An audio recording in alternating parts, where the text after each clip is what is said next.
Bonsoir, bienvenue. Acte 2 de la déclaration de politique générale du Premier ministre François Bayrou.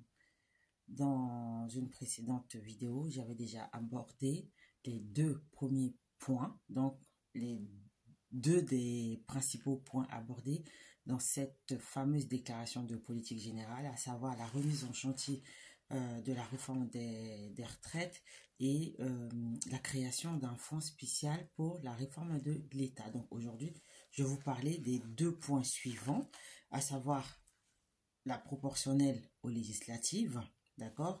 Donc, dans cette déclaration, le Premier ministre a souhaité la création d'une banque de la démocratie, rien que ça. L'idée ici, c'est que les partis politiques, selon lui, ne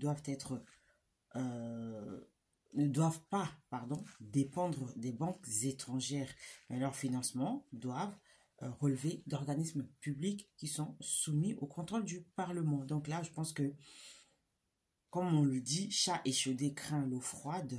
Lui-même avait été en procès dans l'affaire d'assistants parlementaires fantômes et avec le Rassemblement national, qui est accusé d'avoir détourné les fonds du Parlement européen, qui s'est endetté auprès de banques étrangères, notamment russes, etc. Donc je pense que lui, il fait un parallèle avec tout ce qui s'est passé et c'est la raison pour laquelle il a introduit ce financement des partis politiques dans son discours donc de politique générale. Bon, reste à savoir si ce projet est faisable, donc affaire à suivre.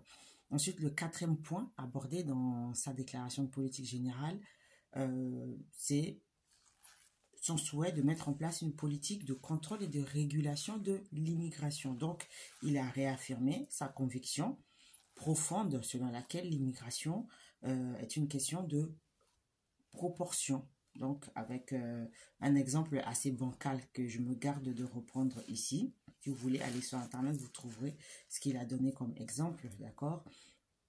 Et donc, il insiste pour une politique de contrôle, de régulation et de retour dans leur pays de ceux dont la présence met en péril par leur nombre la cohésion de la nation.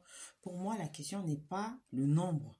La question, c'est plus la mentalité, les agissements, ce qui a été fait pour les intégrer dans la société, la politique d'intégration, etc. Donc, c'est pas trop le nombre qui pose problème, c'est plus la mentalité, l'adéquation de la culture d'origine de ces personnes, de leur mentalité à la culture de leur pays d'origine. Donc, c'est plus sur ce point qu'il faut mettre l'accent, sur les conditions d'accueil des personnes que l'on souhaite accueillir sur le territoire, d'accord? Il faut mettre des critères, donc oui, pour réguler, pour maîtriser, oui, ça, c'est tout à fait normal, il n'y a aucun problème là-dessus. Et donc, il souhaite justement réactiver ce qu'on appelle le comité interministériel de contrôle de l'immigration. Et puis, il propose aussi de se servir de l'aide publique au développement comme levier d'action. En fait, l'aide publique au développement, ce sont les financements que les pays développés s'engagent à verser aux pays en voie de développement ou les pays les moins avancés. Je préfère plutôt cette terminologie-là plutôt que les pays les plus pauvres, etc. Parce que la pauvreté, elle est relative et puis c'est selon l'angle sous lequel on se place pour analyser la situation. Donc, il propose qu'on utilise l'aide publique au développement comme levier pour faire pression sur les pays, par exemple, qui ne délivrent pas assez de laissez-passer pour reprendre leurs ressortissants qui ont été expulsés du territoire national. J'en ai parlé il y a quelques jours à propos de cet influenceur algérien qui a été expulsé de la France, mais dont l'Algérie ne voulait pas. Et donc, il y a beaucoup de pays comme ça qui refusent de délivrer les laissez-passer consulaires permettant de faciliter l'expulsion de leurs ressortissants. Et donc, c'est un peu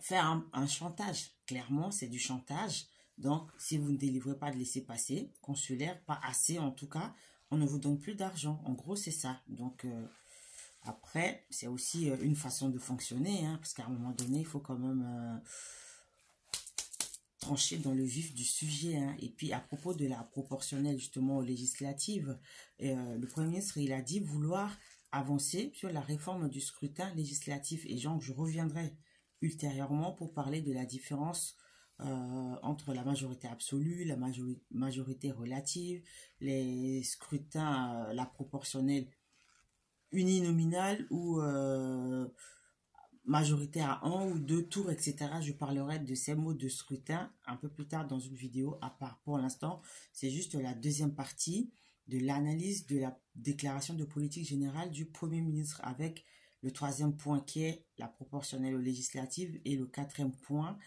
qui concerne la politique de contrôle et de régulation de l'immigration, d'accord? Et il a aussi glissé subtilement la question de l'exercice simultané d'une responsabilité locale et nationale. Donc, forcément, il fait référence au cumul des mandats. Le cumul des mandats a été supprimé il y a plus de 10 ans sous la présidence de François Hollande. Et je crois que, comme on le dit, qui se sont morvés se mouche, hein, parce qu'il est actuellement maire de Pau et Premier ministre. Alors que, normalement, quand il a signé la charte pour la transparence de la vie publique, il n'est pas censé cumuler deux postes. Il n'y a pas de cumul de mandat. D'accord? Logiquement, il devrait déjà démissionner de son poste de maire. Mais bon, voilà. Donc, les choses sont ce qu'elles sont. Voilà pour cette deuxième partie de l'analyse de la déclaration de politique générale. Donc, on avait parlé premièrement de la remise en chantier de la réforme des retraites. Ensuite, la création d'un fonds spécial pour la réforme de l'État. La question de la proportionnelle aux législatives et le contrôle et la régulation de l'immigration. Donc, il nous reste encore 4 points à voir, donc 2 vidéos à venir. Restez connectés, abonnez-vous, partagez pour que cela serve et édifie d'autres personnes qui n'ont pas accès à ces informations-là. D'accord? Donc, je vous donne rendez-vous très vite. À bientôt. Bye bye.